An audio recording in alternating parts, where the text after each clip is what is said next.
Kristo Yezu akuzwe.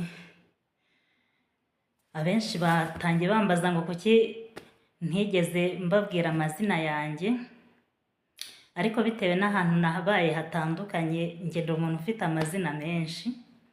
Hari uwunzi kuri Ndaruhutse Marie Clarisse, hari uwunzi kuri Mukandengo Marie Clarisse Ndaruhutse, hari uwunzi ku izina rya Masera, hari uwunzi ku izina rya Mama Zebine. Buri wese afite uko anzi bitewe n'abo twabanye cyangwa n'ubuzima nabayemo, bitewe n'ukuntu amazina bagiye bayahindagura ababyeyi banjye. Ariko kuri uyu munsi nitwa Mukandengo Marie Clarisse, ntabwo bikiri Marie Clarisse Ndaruhutse, ni Mukandengo Marie Clarisse cyangwa se Mama Zebine. Ndumva rero mbashije kubasubiza, twatangira tugakomeza ikiganiro cyacu. Umunsi w'ejo muzi ko nabashije kubabwira icyo uru rubuga rugamije. Mu by'ukuri ahanini ni ugusenga, narabibabwiye, ariko cyane cyane nanone tukareba n'ubuzima tubamo, ariko nanone ku buzima bwo mu mutwe. Ushobora kwibaza ninde muntu ushobora kurwara uburwayi bwo mu mutwe? Ese bufata bute? Ese uburwayi bwo mu mutwe buravurwa bugakira? Ese uburwayi bwo mu mutwe buterwa n'iki? Ufite icyo uri gutekereza, ariko reka dufatikanye. Aho ntazagusobanurira bitewe n'uko undusha ubumenyi, uzangira inama. Reka dufatanye gusenga, noneho dukomeze mu kiganiro cyacu. Nababwiye ko icya mbere hari ukwicuza ibyaha, icya kabiri gutabaza Roho Mutagatifu akatuyobora bitewe n'idini wowe usengeramo, nanjye iryo nsengeramo. Hari impamvu mba muri iryo dini, nawe hakaba impamvu uri mu ryawe, ariko icya mbere ni Roho Mutagatifu. Wowe wenda wo mu rindi dini ushobora kuvuga Umwuka Wera, n'undi wenda akavuga ibindi, ariko twese ni Roho Mutagatifu. Reka dusenge. Ku izina ry'Imana Data na Mwana na Roho Mutagatifu, amina. Isengesho ryo kwicuza ibyaha. Nyagasani, ibyaha nakugiriye byose ndabyanze, kuko binteranya nawe bikadutandukanya, rero ntunze ukandengera iteka, kandi ndabyangira ko byicishije Yesu Kristo umwana wawe ukunda. Dawe ubingize sinshaka kubisubira, ndashaka kuba uwawe. Amina. Ngwino Roho Mutagatifu, usanganye imitima y'abakwemera bagukunde, wohereze Roho wawe, byose bibe bishya, n'isi izabone guhinduka. Dusabe. Mana myesheje abakwemera Roho Mutagatifu, turagusaba kubwirizwa nawe, gukunda ibitunganye, no kunogerwa nawe iteka, ku bwa Yesu Kristo umwami wacu. Amina. Ku izina ry'Imana Data na Mwana na Roho Mutagatifu. Amina. Kristo Yezu akuzwe. Ndabashimiye buryo ki mugaragarije kubana nanjye. Mwarampamagaye, mwabashije kwandika, mwese ndabashimira, narabibonye, kandi ndakeka muri iki kiganiro ari njyewe nzakira ku bwa roho yanjye, ari nawe uzakira ku bwa roho yawe, twese kandi dufatanye kuzagera mu gihugu cyiza cyo mu ijuru.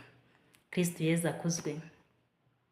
Muri aka kanya rero, mu buzima bw'uburwayi bwo mu mutwe, shaka kubanza kugira ngo twumvikane ku bintu tuzaheraho cyangwa bizadufasha muri iki kiganiro. Hari ibintu 4 ufite uko ubizi, nanjye nkagira uko mbimenya, ariko reka dufatanye, ibyo uzi nanjye ibyo nzi tubifatanye, bizavamo ikintu kizima gishobora kudufasha twese, kandi tukazahurira twese muri kiriya gihugu cyo mu ijuru. Icya mbere nicyo navuze, ni Roho Mutagatifu. Ufite ukuntu wowe utekereza Roho Mutagatifu, nanjye nkagira uko nyitekereza. Roho Mutagatifu atura muri wowe, atura muri njyewe, atura muri uriya. Roho Mutagatifu niwe utuyobora mu gukora icyiza, ariko muri twebwe nubwo dufite Roho Mutagatifu dufite na roho mbi. Uzicare wumve muri weho hazazamo ibintu bibiri bikubyiganiramo niba hari ikintu kiri imbere yawe cyiza cyangwa kitari cyiza. Muri weho uzumva ijwi rikubwira ngo kiriya kintu gikore ni cyiza, wumva irindi rikubwira ngo kiriya kintu kireke ni kibi. Aho niho Roho Mutagatifu ari, aho ni naho roho mbi iri. Umunyamadini wundi cyangwa se uwo tudahuje ukwemera wundi, Roho Mutagatifu avuga umwuka wera, roho mbi akavuga niba ari imyuka mibi, umwuka mubi cyangwa imyuka mibi, ariko byose bifite aho bigana. Igikurikiyeho rero nk'uko mbabwiye ko ari ibintu bine, noneho turareba ngo ese nkatwe b'abakatolike niba dufite Roho Mutagatifu tukagira n'icyo kindi kitugendaho cy'iyo roho mbi, hari ibindi bintu by'inkomoko y'ibyo bintu? Mu by'ukuri ufite igisubizo cyawe, ariko igisubizo cy'ukuri birahari kugira ngo bibe bine. Ni ukuvuga ngo muri njyewe kuko ndi umukatolike hari abantu nzi bitwa abatagatifu.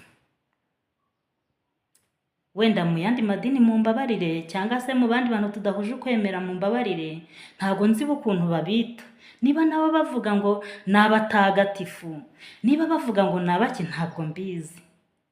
Noneho hakaba n'ikindi kintu noneho cyo kuvuga ngo hari abazimu. Muri katolike dufite abatagatifu, noneho muri bandi bamwe b'abapfumu cyangwa se bamwe baterekera, nabo bafite abazimu. Abazimu ni abantu ki? Abatagatifu ni abantu ki?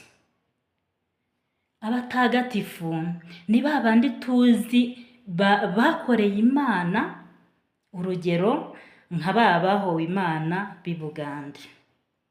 Ndumva mu bakatolike muri kunkurikira mu nyumva mwigeze kumva abahowe Imana b'i Bugande.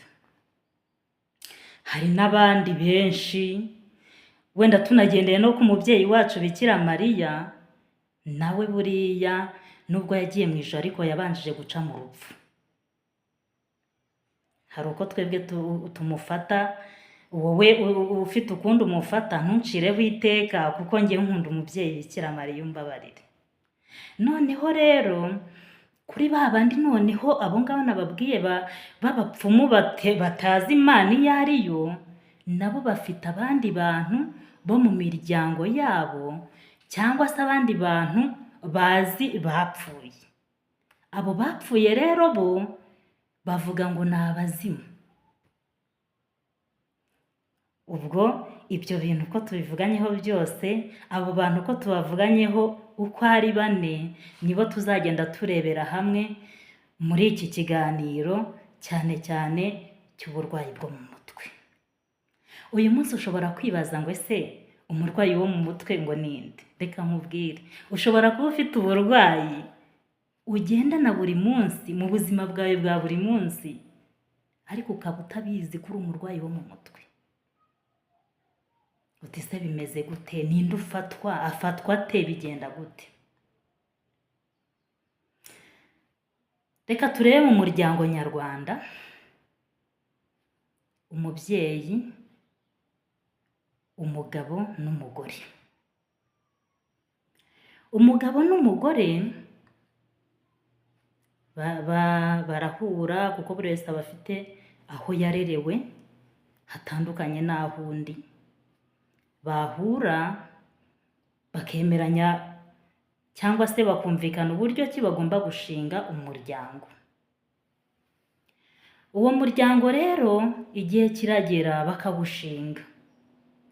Iyo bawushinze biba ngombwa ko bifuza n'umwana.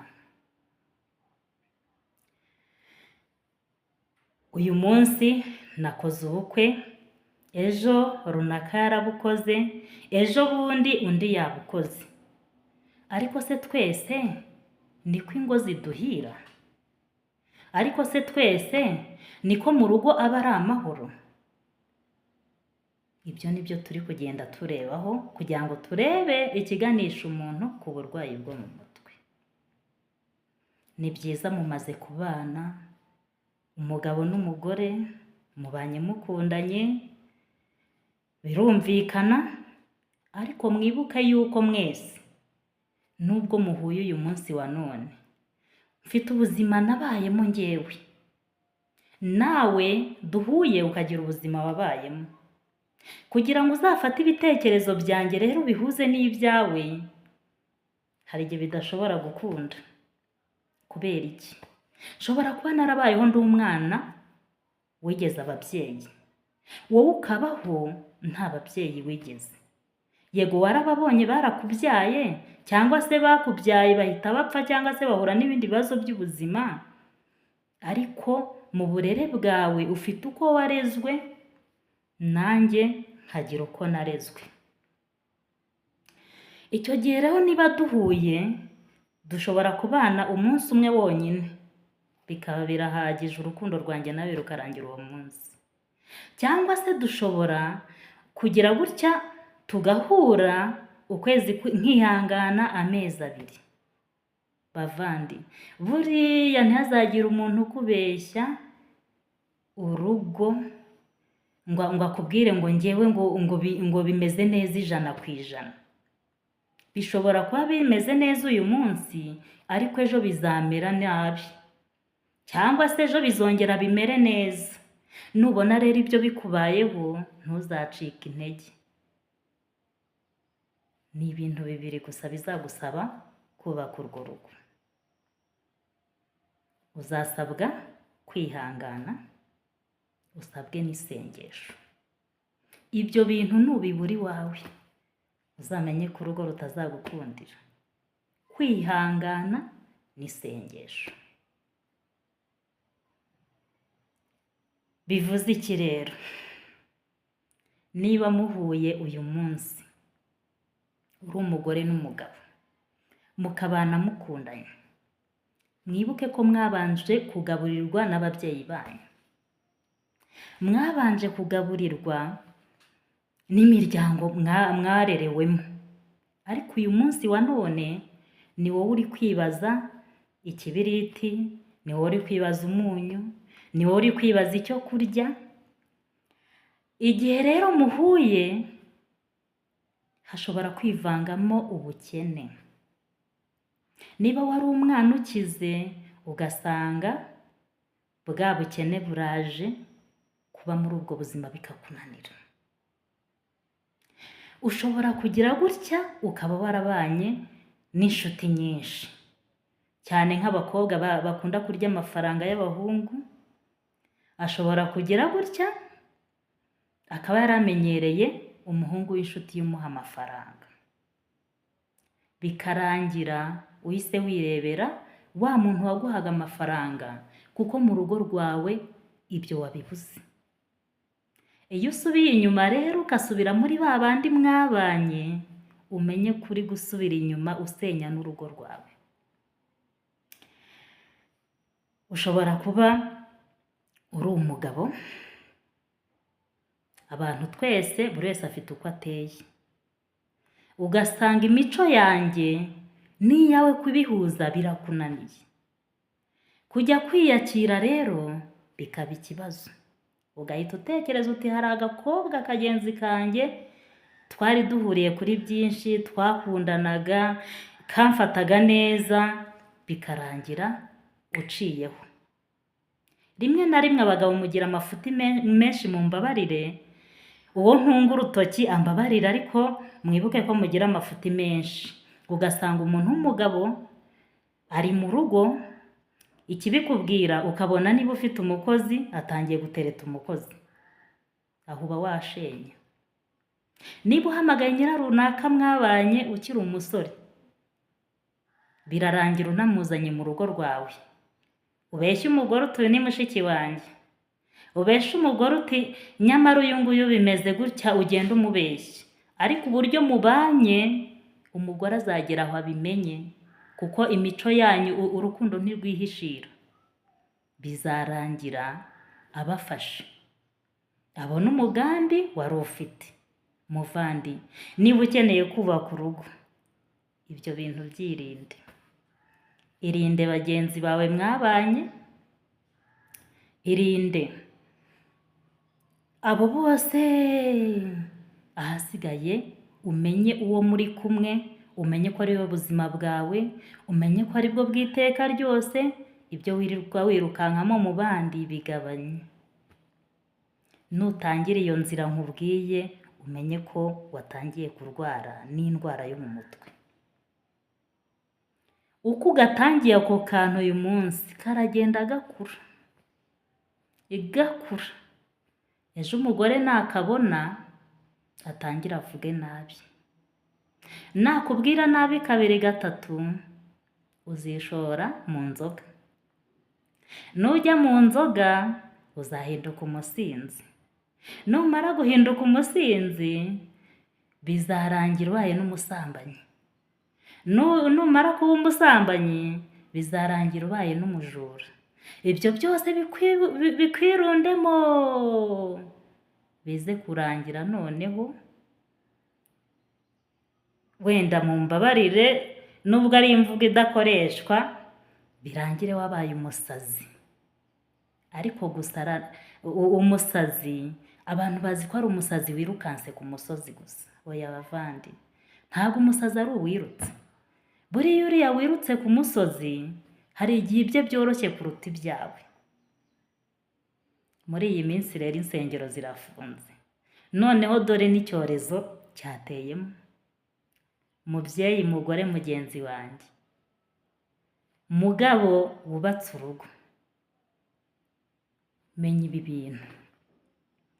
Menya kwihangana, umenye no gusenga mu rugo rwawe. Ibyo bintu nubibura, umenye ko ushobora kurwara cyangwa umugore wawe akarwara, cyangwa se umwana wawe akarwara. Ushobora kwibaza ngo umwana wanjye azarwara ate? Wa munsi uzaza wasinze ukabwira umugore wawe nabi, umwana azabibika mu bwonko bwe. Wa munsi uzaza wasinze ukabwira umugore wawe ibidakwiye, atwite, umwana azavukana ubumuga, cyangwa se avukane indwara yo mu mutwe. Abenshi murwaje igicuri. Igicuri buriya ni uburwayi bwo mu mutwe, ariko ababizi ni bakeya. Ariko kandi ni indwara ikira, ariko bizwi na bake. Nshuti zanjye, igicuri kirakira. Igicuri ni indwara ikira iyo ugifatiranye hakiri kare. Kereka iyo kimaze kuba, iyo utabyitayeho agifatwa, bwo biragoye gukira. Ni uburwayi bwo mu mutwe. Ubwo rero ibijyanye n'umugore n'umugabo uko bishobora kurangira, noneho rero birangirira mu gutandukana, muri divorce. Muzashishoze namwe, mbahaye umukoro. Ushobora kuba uturanye n'umuntu wakoze divorce, ushobora kubana n'umuntu wakoze divorce. Ariko bavandi, buriya divorce nta handi iva ku burwayi bwo mu mutwe.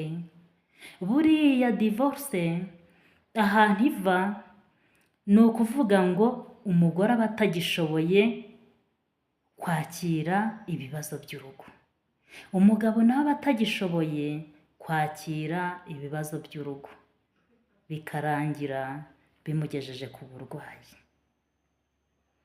ubwo rero umugabo iyo atashye akabona umugore ntiyatetse kandi mu by'ukuri umugore yarwaye umugabo ntabizi, cyangwa se ugasanga mu rugo n'isuku ntigishoboye gukorwa, cyangwa se nawe ubwawe ntukibasha no kwiyitaho ngo ufate utuzi ukarabe, icyo gihe uba wahuye n'uburwayi bwo mu mutwe. Nshuti zanjye, niba ushaka kubaka urugo, niba ushaka gusenga, twafatanya kuri uru rugamba dutangiye, twafatanya muri iyi nzira turi kunyuramo, tugafatana urunana kugira ngo tubashe kuba muri uyu muryango nyarwanda. Ibi bibazo turimo byo gufunga insengero, ibi nabyo bigeza ku burwayi bwo mu mutwe. Ibi bibazo turimo by'ibyorezo, ibi nabyo bigeza ku burwayi bwo mu mutwe. Uti kubera iki? Ni ukuvuga ngo buriya hariya hantu ni ahantu twirukanyiraga igihe watonganye n'umugabo, ukagenda ukicara mu kiriziya ugashengerera byibuze nk'amasaha 3, ukumva mu mutwe uraruhutse. Cyangwa se ukagenda nkatwe b'abakarisimatike ukajya mu isengesho ugasenga ugasingiza Imana, mwanagera no mu mwanya wo kwishima ukishima ukabyina, noneho wanagera wenda no mu gihe cyo gusangira ubuzima, twe muri karisimatike dusangira ubuzima, noneho ukaba wasangije bagenzi bawe ubuzima bwawe, mugafatanya inzira yo gusenga, bikarangira ubohotse ku mutima. Muri iyi minsi ibyo bibazo biriho. Inama naguha muvandi, rwose senga Imana, nubona byanze burundu aho kugira ngo ukore gatanya, cunga neza mugenzi wawe niba ari muzima, nubona ari umurwayi umuvuze, nubona yarwaye, nubona atakibasha kwiyitaho, nubona mbese hari ibidasanzwe biri mu rugo rwawe, aho kugira ngo wihutire gusenya. Buriya abantu mwese rega buriya gusenya, hari igihe usenya munapfuye n'akantu k'ubusabusa, mupfuye ibyo ngibyo byo kwirukanka, wenda ngo ugiye mu bandi, ugiye gushakira amahoro waburiye mu rugo, ugiye kuyashakira mu zindi ngo, cyangwa se mu bagore batandukanye n'abagabo babo badivorce, cyangwa abagabo batandukanye n'abagore babo. Nshuti, aho gufata ibibazo by'urugo rwawe ngo ujye kubiganiriza abo bantu, uzasange Yezu azakugira inama, kubera yuko nugisha inama mu divorce ngo ese weho wubatse ute, nako washenye ute, azakugira inama nawe yo gusenya, kuko nibwo buzima arimo. Cyangwa se anakugira inama ati genda utandukane n'uriya twibandire, nubwo buzima. Nawe mugabo ushobora kujya kugisha inama undi bikagenda gutyo, cyangwa se buri wese mbese, aho kugira ngo ujye kugisha umuntu nk'uwo nguwo inama, wareba umuntu w'umusaza rukukuri wa wundi witwaza akabando pe ugeze ku gihe cya nyuma, ukamubwira uti se muze ko bingendekeye gutya, ese mukecuru ko bingendekeye gutya mbigenze. Uwo nguwo inama azaguha zizaruta izaba abantu bose bumvaga wakwirukira, niba udashoboye kwakira Yezu. Kandi ikindi, niba ubona mugenzi wawe yarangije kurwara, menya uko umutwara. Igihe aje avuga nabi, weho wicecekere uryumeho. Nubona aje avuga neza, mubwire neza, useke. Nuko nguko nibwo buzima bwiza. Ubwo ni nahereye ku rugo nyine, ku mugore n'umugabo, kugira ngo uyu munsi nawe ubashe kumva aho bituruka. Ariko tuzagenda tureba kuri buri muntu wese, ubwo nahereye ku mugore n'umugabo, kuko nibo bantu bagize umuryango n'umwana. Umugore n'umugabo n'umwana nibo bagize umuryango, ariko ntabwo ari bo bonyine bashobora kugira icyo kibazo. Tuzagenda tureba buri wese n'ubuzima abamo, aho bishobora guturuka, aho wabyivuza, uko wabyitwaramo, nibyo muhishiwe muri iki kiganiro cyacu gikomeza. Uko bizagenda biza tuzabiganiraho. Icyo uzaba undusha uzangira inama dufatanye, cyane ko twese twambaye umubiri, nubwo ndi umukarisimatike nawe ukaba undi, twese twambaye umubiri. Nubwo uri umurokore nanjye nkaba ndi umukatolike, tukaba dufatanyije iyo nzira yo gusenga, ariko twese uwo dusenga ni umwe. Muri iyi minsi ya none rero abantu baraharaye cyane ngo Imana yavuze. Nawe se ujya uvuga ngo Imana iravuga? Ngo Imana ngo yanyeretse ngo ibi n'ibi, ngo nahuye n'Imana tuganira ibi. Icyo kibazo nawe uragifite?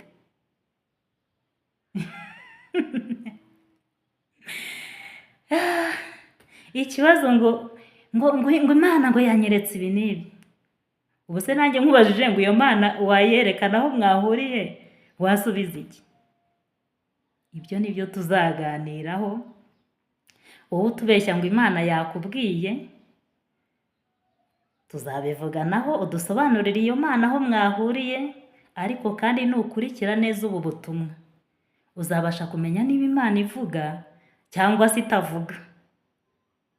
Uzamenya ngo ni iyihe Mana yakubwiye.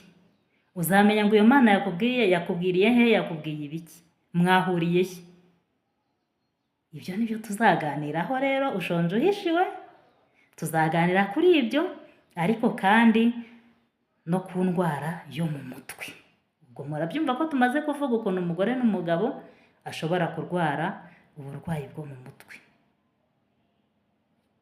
Murakoze rero, ikiganiro cy'uyu munsi kirarangiye, tuzakomeza ku munsi w'ejo. Nibaho Imana Data na Mwana na Roho Mutagatifu, nk'uko bisanzwe iteka, nibaho n'ubu n'iteka ryose. Amina. Bikira Maria utasanywe inenge y'icyaha, urajya udusabira twese abaguhungiyeho, bazina bacu batagatifu, mudusabire ku izina ry'Imana Data na Mwana na Roho Mutagatifu. Amina.